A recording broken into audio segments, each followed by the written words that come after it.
Alright, I'm just going to get straight into it. So this video will be on how AI is going to affect the world and what AI will actually do. Now, I'm not going to talk about basic things like AI is going to replace jobs, because with AI replacing jobs, there's going to be new jobs. For example, if you're the farmer in Guatemala or the farmer in South America and you're picking fruits, the AI robot will be able to pick more fruits and do it faster and have it 24 hours and wouldn't need breaks to go toilet or go smoke or talk to its family. So obviously that's a bit obvious and everyone knows that. I'm going to be talking more about things like economic transformations and how like it will increase the productivity of all jobs, even jobs that you don't think so, like in terms of art, in terms of music. If you're a producer and you're making like 3-minute songs and you know when you go on YouTube and type in like type beats and you listen to music, yeah, it's going to affect you. So that's what I'm talking about here. Like it turns about job replacement and things like that. Yeah, cool, it will replace certain jobs, but it's more to do with when it comes to creative sides.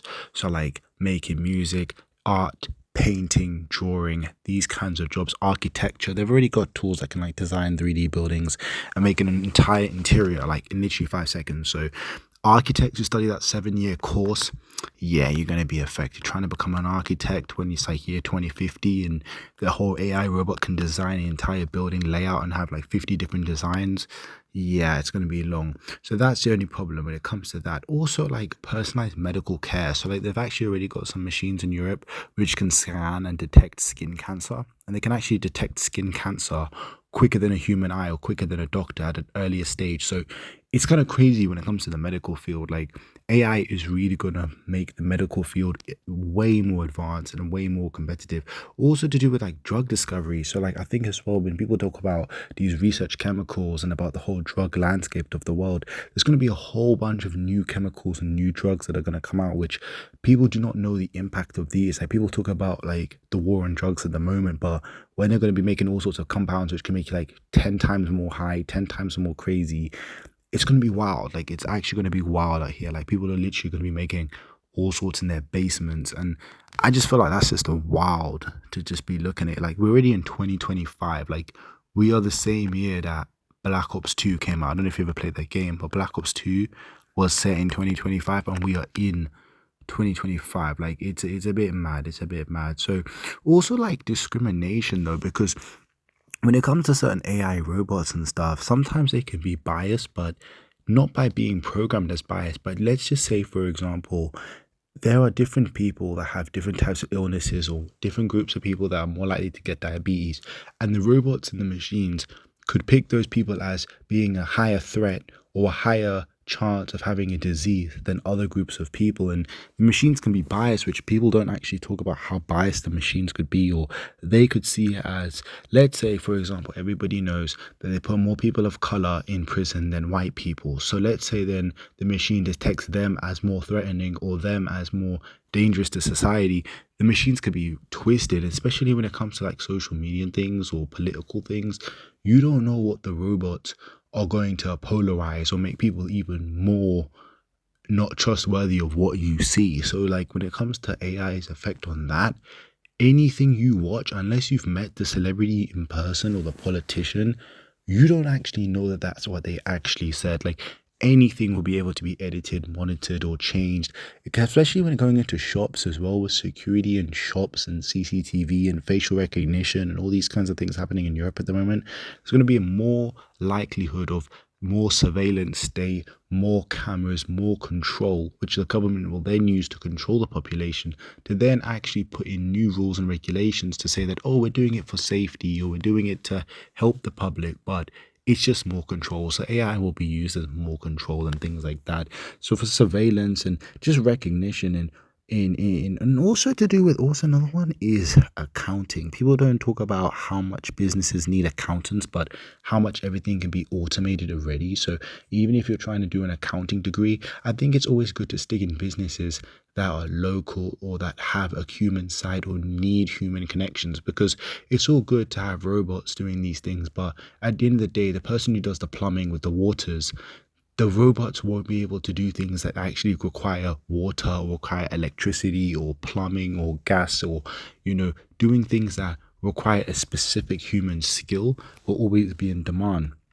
and it's especially to do with the health, like the wealth inequality of the world. Like when it comes to third world countries, they're going to suffer more with the AI compared to first world, because even right now 82% of all the AI technology is being done researched in China, America, and Europe, whilst only 10% is going to Africa, and Africa is an entire continent. So even the distribution of the AI equipment isn't actually distributed properly. Like some countries are getting way more AI technology and way more funding than other countries that actually need the funding. So especially when it comes to smart devices, when it comes to AI integrated into everything. Like literally I was in the shop the other day and they're trying to put AI in a washing machine. Like why does the washing machine need AI? Why does your fridge need AI? You know what I mean? Like the fridge can tell you when you're out of food, like when I could just open a door myself. Like, do you know what I'm saying? Like it becomes a point where AI becomes into everything, and when it's integrated into everything,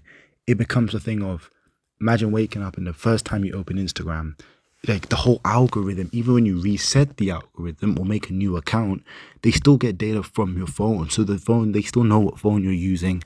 The AI still knows what device you're using. Or let's say even you upload a picture onto Instagram, or you post a picture, when you click accept, Instagram can then see all the pictures on your phone. TikTok can see all the pictures on your phone. So people don't understand that when they post a photo onto Instagram or TikTok, when you click allow for that to access your gallery, to access your camera roll, then being able to actually govern and see your entire camera roll, even if that's not what's uploaded onto your Instagram page, the app and the algorithm is still seeing the background activity, which I feel like not enough people know about that.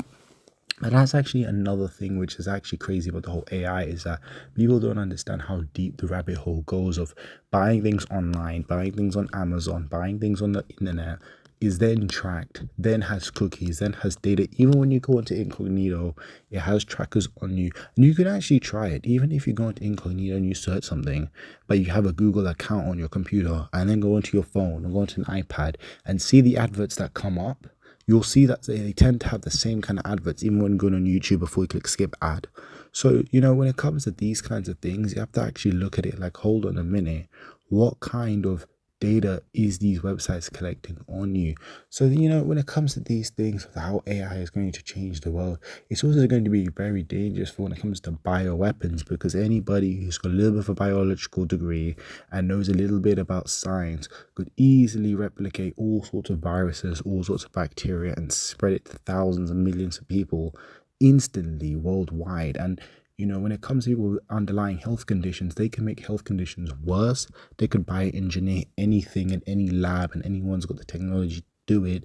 And that's why there's always going to be bad actors. So I think that AI is going to be good, but it's also going to be bad on society. But if you enjoyed the video, I hope you did. Hope you subscribe and like and comment on what other videos you want me to make.